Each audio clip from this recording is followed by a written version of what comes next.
ए गाफिल, ए सच को झुठलाने वाले, अल्लाह सुब्हानहू व तआला ने मेरी जुबान से खामोशी हटा दी है और मेरे गले में तथ्यों और विश्लेषण का हार डाल दिया है। मुसलमानों ने अपनी आंखें खुले सच से बंद कर ली हैं, झूठ और व्यर्थ चीज़ों का सहारा लेते हैं और गफलत को प्रोत्साहित करते हैं। मुसलमानों ने ऐसे लोगों से अपनी दूरी रखनी चाहिए जिनके बारे में रसूलुल्लाह सल्लल्लाहु अलैहि वसल्लम ने यह कहा था, क़यामत के दिन सबसे बड़ा अजाब ऐसे शिक्षित व्यक्ति को दिया जाएगा जिसकी शिक्षा ने उसकी कोई मदद नहीं की। मुसलमानों को वही रोग हो गया है जो ज़्यादातर दुनिया भर के लोगों को रोग है। वह आखिरत को पूरी तरीके से भूल चुका है। वह यह भूल चुका है कि यह मामला बहुत गंभीर है और आखिरत ही चंद ही क्षणों में आने वाला है। वह अपनी मौत भूल चुका है। वह यह भूल चुका है कि सफ़र लंबा है, यह सफ़र बहुत खतरनाक है, कि मौत पास है।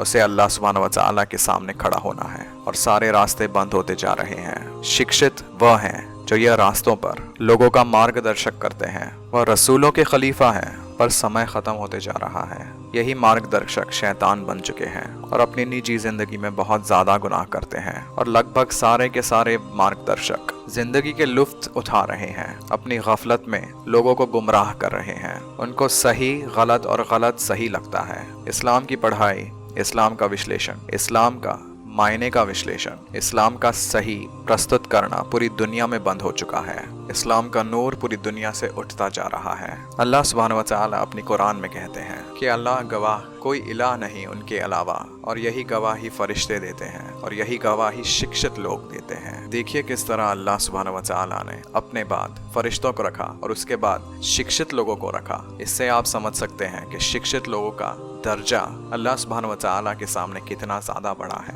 रसूलुल्लाह सल्लल्लाहु अलैहि वसल्लम अपनी हदीस में कहते हैं कि दुनिया में जो भी है वह शिक्षित लोगों के लिए दुआ करता है, उनके गुनाहों पर माफ़ी मांगता है। और रसूलुल्लाह सल्लल्लाहु अलैहि वसल्लम अपनी हदीस में कहते हैं, हिकमत एक आदमी का दर्जा ऊंचा करती है, इतना ऊंचा कर देती है कि वो राजाओं से ऊंचा हो जाता है। रसूलुल्लाह सल्लल्लाहु अलैहि वसल्लम ने कहा था कि हमारे दो गुट हैं, अगर वो ख़राब हो जाए तो पूरी दुनिया ख़राब हो जाए। वह है हमारे हुक्मरान और हमारे आलिम। हज़रत अली यह कहते हैं, शिक्षा धन से बेहतर है।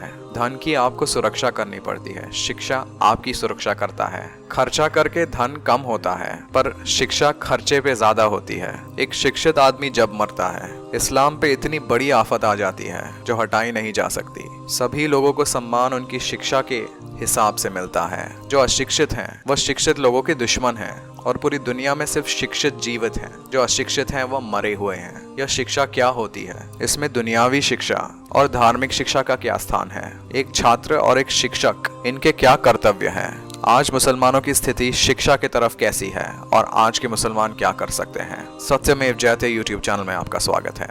रसूलुल्लाह सल्लल्लाहु अलैहि वसल्लम कहते हैं, शिक्षा प्राप्त करना हर मुसलमान पर वाजिब है, मर्द या औरत। शिक्षा एक खजाना है और उसकी चाबी जांच है। वह कहते हैं, किसी ने भी चुप नहीं बैठना चाहिए। जिसे आता है उसने बताना चाहिए, जिसे नहीं आता उसने पूछना चाहिए।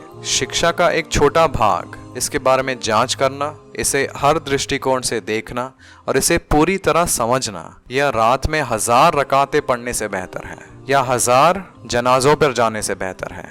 रसूलुल्लाह सल्लल्लाहु अलैहि वसल्लम को पूछा गया था, कुरान पढ़ने से बेहतर क्या है? उन्होंने यह कहा था कि शिक्षा के बिना कुरान का क्या मतलब है। उनका मतलब यह था कि कुरान सिर्फ पढ़ना, उसके फायदे जरूर हैं, पर कुरान को समझ के पढ़ना, उसके पीछे की सच्चाई जानना, उसके बारे में तफक्कुर करना, कुरान की आयतों के बारे में सोचना, समझना, लोगों से पूछना, यह चीजें कर कर कुरान जो पढ़ते हैं उसका सवाब बहुत ज्यादा बढ़ जाता है।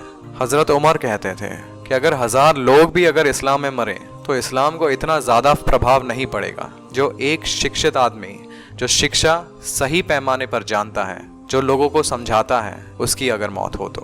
हसन अल बसरी कहते थे कि क़यामत के दिन तराजू में एक जगह शहीदों का खून रखा जाएगा और दूसरे तराजू में शिक्षितों की शाही रखी जाएगी और शिक्षितों की शाही शहीदों के खून से ज़्यादा भारी होगी और हर शहीद चाहेगा कि वो दुनिया में जाए और एक शिक्षित आदमी बनकर वापस आए। और यह है दर्जा शिक्षा का इस्लाम में। और यह सिर्फ दीनी शिक्षा की बात नहीं की जा रही है। अगर आप शिक्षा को समझें कि इस्लाम में शिक्षा 2 भागों में बांटी जाती है, दीनी शिक्षा और दुनियावी शिक्षा, जिसे फ़र्ज़ आइन कहते हैं। दीनी शिक्षा को भी 2 भागों में बांटा जा सकता है। जो आप प्रैक्टिकली अपनी ज़िंदगी में करते हैं, जैसे नमाज पढ़ते हैं, ज़कात देते हैं, हज को जाते हैं, इनके क्या हक़ाइम हैं, इनके क्या उसूल हैं, यह जानना। और दूसरे पैमाने पर दीन की आध्यात्मिक चीज़ें जानना, कुरान का मतलब समझना, नमाज का मतलब समझना, नमाज में पढ़े जाने वाले सूरों का मतलब समझना, सूरे फातिहा का मतलब समझना, आखिरी 10 सूरों का मतलब समझना, आप जिसके सामने खड़े हैं अल्लाह सुब्हानहू व तआला के बारे में जानना, ज़कात क्यों दी जाती है इसके बारे में जानना, हज में जाकर हम क्या करते हैं, क्यों करते हैं, यह जानना, ला इलाहा इल्लल्लाह इसकी तौहीद का मतलब जानना, इस्लाम में कौन से गुण हैं जो प्रशंसनीय हैं, जैसे सब्र, शुक्र, अल्लाह का खौफ, अल्लाह से दुआ मांगना, दुआ मांगने का तरीका, दुआ जो पढ़ी जाती है उसका मतलब, सदका देने की आदत, सच बोलने की आदत, इखलास से चीज़ें करने की आदत, अपनी नियतों को ठीक करने की आदत, अपनी नियतों को जानने की आदत, लोगों में भरोसा पैदा न करने की आदत, और ऐसे गुणों के बारे में सोच जो इस्लाम के खिलाफ हैं, जैसे झूठ बोलना, जैसे नफरत करना, जैसे गुरूर, जैसे लोगों के सामने ड्रामा करना, शो ऑफ करना, रिया करना, जैसे गुस्सा, जैसे लोगों के साथ दुश्मनी, जैसे बखीली करना, जैसे अमीरों को उनके हक से ज़्यादा दर्जे देना और गरीबों को बुरी नज़र से देखना, जैसे लोगों को अपने आप के बारे में गलत चीज़ें बताना, दोगलापन करना, शर्म और हया ना होना, यह सारी जो जानकारी है वो दीनी शिक्षा में आती है, जो हमें जानना ज़रूरी है, इनका मतलब जानना ज़रूरी है, सिर्फ अल्फाज के माध्यम से नहीं, इनका सच्चा मतलब इस्लाम के हिसाब से क्या है यह जानना ज़रूरी है, यह चीज़ों के ऊपर तफक्कुर करना ज़रूरी है, और अल्लाह सुब्हानहू व तआला के दीन की आध्यात्मिक चीज़ें जानना ज़रूरी है। यह हुई दीनी शिक्षा। अब आते हैं दुनियावी शिक्षा, जो फ़र्ज़ आइन की कैटेगरी में आता है। यह वह चीज़ें हैं जिसे पूरी उम्मत में, जिसे पूरे समुदाय में अगर कुछ लोग कर लें तो पूरा समुदाय बच जाता है। डॉक्टरी, खेती करना, लॉयर बनना, शिक्षक बनना, यह सारी चीज़ें हर समुदाय के लिए ज़रूरी हैं, और हर देश यह सारी चीज़ों के बिना तरक्की नहीं कर सकता, और हर समुदाय ये सब चीज़ों के बिना तरक्की नहीं कर सकता। हर मुसलमान समुदाय में उनके खुद के डॉक्टर, उनके खुद के लॉयर, उनके खुद के टीचर और इत्यादि चीज़ें जो समुदाय के लिए ज़रूरी है, मुसलमानों में यह पढ़ाई करना इस्लाम के हिसाब से फ़र्ज़ है, और जब तक समुदाय में उनकी ज़रूरत के हिसाब से लोग ना हो जो यह चीज़ें करते हैं, पूरा का पूरा समुदाय इस्लाम के हिसाब से गलत है। और इसलिए यह सारी चीज़ें जो समुदाय के सेवा की नियत से पढ़ी जानी चाहिए, दुनिया हासिल करने के लिए नहीं पढ़ी जानी चाहिए, यह सारी चीज़ें फ़र्ज़ आइन में आती हैं, और यह सारी चीज़ें मुसलमानों ने त्याग दी हैं। भारत में मुसलमान जो पढ़ते लिखते हैं वो या तो विदेश में चले जाते हैं, या तो मुसलमानों की सेवा करने के बजाय सिर्फ अपने धन के लिए काम करते हैं। कितने सारे मुस्लिम डॉक्टर हैं जो फ्री मेडिकल कैंप कर सकते हैं, कितने सारे मुस्लिम लॉयर हैं जो हमारे पकड़े हुए भाइयों बहनों को जिनमें जेल में डाल दिया गया है उनकी फ्री में मदद कर सकते हैं। कितने सारे इंजीनियर हैं जो मुसलमान समुदाय के लिए सस्ते में या फ्री में काम कर सकते हैं। ये सारे लोगों ने अपने समुदाय की सेवा की नीयत से काम करना चाहिए। अपना अलग काम करें, अपने दुनिया के लिए अलग काम करें, पर समुदाय की नीयत से, समुदाय की सेवा के लिए यह काम करना मुसलमानों के लिए ज़रूरी है। यह सारी चीज़ें मुसलमानों ने त्याग दी हैं, और इसी के कारण अमीर मुसलमानों की बुखली के कारण, अमीर मुसलमान जो गरीब मुसलमानों को अपना टाइम नहीं देते, अपने पैसे नहीं देते, उनकी सेवा के नियत से काम नहीं करते, मुसलमानों की स्थिति आज ऐसी है कि वो दर बदर भटकते हैं। छोटी छोटी चीज़ें जो गरीब मुसलमानों को लगती हैं, जो अमीर मुसलमान दे सकते हैं, उसके लिए तरस जाते हैं। और यह भारत के मुसलमानों को अपने समुदाय के स्तर पर सुधारना होगा। ये हुई फ़र्ज़ आइन शिक्षा जो इस्लाम में बताई गई है। यह शिक्षा का नियत यही है, अपने आप को, अपने दीन को मजबूत करना, दीन के बारे में अपनी समझ बढ़ाना, और ऐसी शिक्षा प्राप्त करना जिससे आप खुद ही मुनाफा ना उठा पाए, पर मुसलमानों के समुदाय के लिए, मुसलमानों की सेवा के लिए यह शिक्षा का उपयोग करें। अब हमें यह समझना ज़रूरी है कि एक छात्र और एक शिक्षक, इनका क्या कर्तव्य होता है। एक छात्र का यह कर्तव्य होता है कि वह जब कोई पढ़ाई कर रहे हैं तो उसे हर दृष्टिकोण से देखें।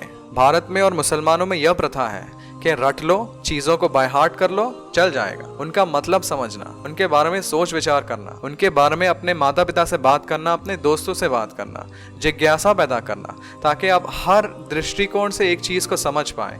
यह चीज़ भारत के छात्रों में कम है, और यह चीज़ मुसलमानों को सुधारनी हो। दूसरी बात, छात्रों को अपने आप को, अपनी पढ़ाई के अलावा बाकी चीज़ों पर ध्यान देना नहीं चाहिए। गरीब परिवारों में यह होता है कि छात्र सुबह पढ़ते हैं और शाम में आके मजदूरी करते हैं। यह चीजों से वह दिन भर में थक जाते हैं। सुबह जो पढ़ा था वह समझ नहीं पाते हैं। यह चीजें नहीं समझ पाएंगे, शिक्षा में तरक्की नहीं कर पाएंगे। स्कूल जाकर फेल होकर वापस आ जाएंगे तो वह स्कूल छोड़ देंगे और जिंदगी भर अशिक्षित रह जाएंगे। भारत के मुसलमानों के माता पिता को अपने बच्चों की शिक्षा को ऐसा बनाना होगा कि वह सुबह शिक्षा और शाम में काम ना करें। वो शिक्षा पर ध्यान दें, अपनी जिज्ञासा बढ़ाएं। तीसरा कर्तव्य छात्रों के लिए यह है कि वह अपने आप को अपनी शिक्षा में अपने शिक्षक से ज्यादा ना समझें। आजकल 3-4 वीडियो देखकर बच्चे अपने आप को अपने शिक्षक से बड़ा समझते हैं। उन्हें यह लगता है कि उन्हें शिक्षक से ज्यादा आता है। यह चीजें मुसलमानों के बच्चों को नहीं करनी चाहिए। हमारा धर्म यह नहीं सिखाता है। छात्रों के लिए चौथी चीज, उन्होंने नमाज पढ़ने की, कुरान पढ़ने की आदतें बढ़ानी चाहिए।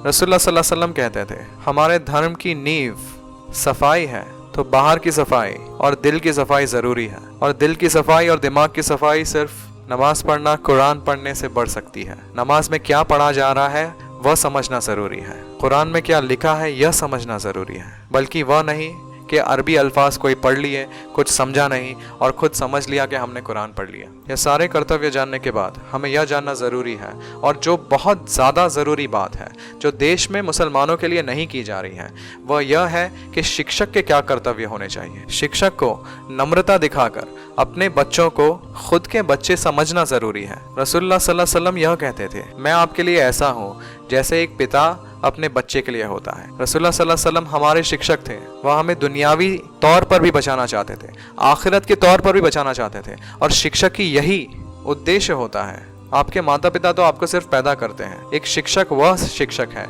जो सही पैमाने पर बच्चों को पढ़ाता हो, दुनियावी तरीके से, दीनी तरीके से, ताकि उनका दुनियावी और दीनी दोनों तरीके से विकास हो। शिक्षक का दूसरा कर्तव्य, यह चीज़ हमारे मदरसों में नहीं की जाती। शिक्षकों को रसूलुल्लाह सल्लल्लाहु अलैहि वसल्लम का दिखाया हुआ तरीका अपनाना होगा। हमारे कितने ज़्यादा शिक्षक हैं मदरसों में जिन्हें रसूलुल्लाह सल्लल्लाहु अलैहि वसल्लम का सीरा नहीं पता, उनकी ज़िंदगी के बारे में नहीं पता। जो खुद नहीं जानते वो बच्चों को क्या सिखाएंगे।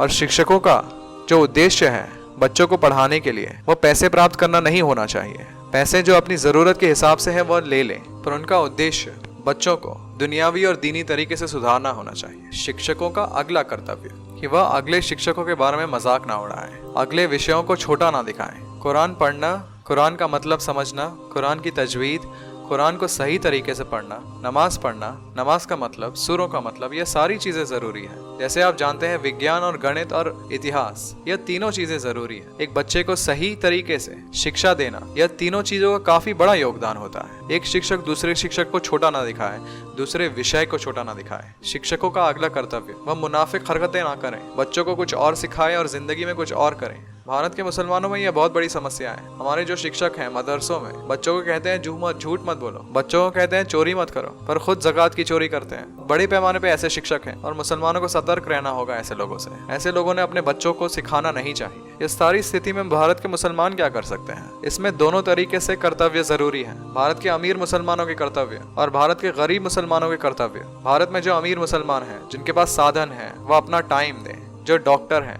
मुसलमानों का इलाज फ्री में करें, उन्हें दवाइयाँ फ्री में दें। जो लॉयर हैं मुसलमानों को अपनी केसेस में मदद करें। पैसे जरूर कमाएं, पर ऐसे गरीब मुसलमान जो पैसे नहीं दे सकते उनकी मदद जरूर करें। और ऐसे अमीर मुसलमान जो खुद बहुत सारी चीजें मुसलमानों के लिए नहीं कर सकते, वो अपना पैसा दें और मुसलमानों के लिए साधन उपलब्ध कराएं। यह सारी चीजों से सिर्फ गरीब मुसलमानों का ही फायदा नहीं होगा, अमीर मुसलमान अपनी आखिरत सुधार पाएंगे। यह सारी चीजों को सदका समझकर, अपने समुदाय की मदद समझकर, अपनी समुदाय की नीयत की मदद से अमीर मुसलमान अगर यह करेंगे तो उनकी आखिरत संवरेगी, मुसलमान के समुदाय मजबूत होंगे। और गरीब मुसलमान के भी कर्तव्य हैं, वो अपने बच्चों पर काम करने का प्रेशर ना डालें, उन्हें खुले मन से, खुले दिमाग से पढ़ाई करते दें, उनमें जिज्ञासा बढ़ाएं। उनके सारे प्रश्नों के जवाब अगर आपको नहीं आते हैं तो शिक्षित लोगों से पूछें, और सही पैमाने पे शिक्षक होना चाहिए। ढोंगी मौलाना नहीं चलेंगे। उनका कुरान सुधारें, उनकी नमाज सुधारें। सारे के सारे सूरे और सारी की सारी अरबी पढ़ने को कोई नहीं कह रहा है, पर सूरे फातिहा जाने, कुरान के आखिरी 10 सूरों के मतलब जाने। बहुत सारे YouTube चैनल हैं जो ये सब चीज़ें दिखा सकते हैं आपको। समझ के कुरान पढ़ने की कोशिश करें। इनसे बच्चों में तकवा, इस्लाम की समझ, सही चीज़ों की समझ बढ़ेगी। गलत चीज़ों के खिलाफ उनके दिमाग में समझ बैठेगी। उन्हें पढ़ाई हर दृष्टिकोण से करने पर प्रोत्साहित करें। सिर्फ रट के काम नहीं चलेगा, इसका मतलब जानना जरूरी है। इसका मतलब आपकी जिंदगी में क्या पढ़ सकता है यह जानना जरूरी है। और अपने बच्चों को ऐसे शिक्षकों से बचाएं जो आपके बच्चों को दीनी तरीके से मार्गदर्शक नहीं कर सकते। जो बड़े पैमाने पर ढोंगी लोग हैं, जो खुद मतलब नहीं जानते, वो इस्लाम का मतलब लोगों को क्या समझाएंगे। यह चीजें शिक्षा के बारे में हमारा धर्म कहता है। भारत के मुसलमान अपने धर्म का ही अगर पालन कर लें तो उनका कोई कुछ नहीं बिगाड़ सकता। मुसलमानों को शिक्षा के बारे में सतर्क रहना होगा, अपना स्तर बढ़ाना होगा। नहीं करेंगे तो बच नहीं पाएंगे। अल्लाह सुब्हानहू व तआला हमारी मदद करे। जय हिंद, सत्यमेव जयते।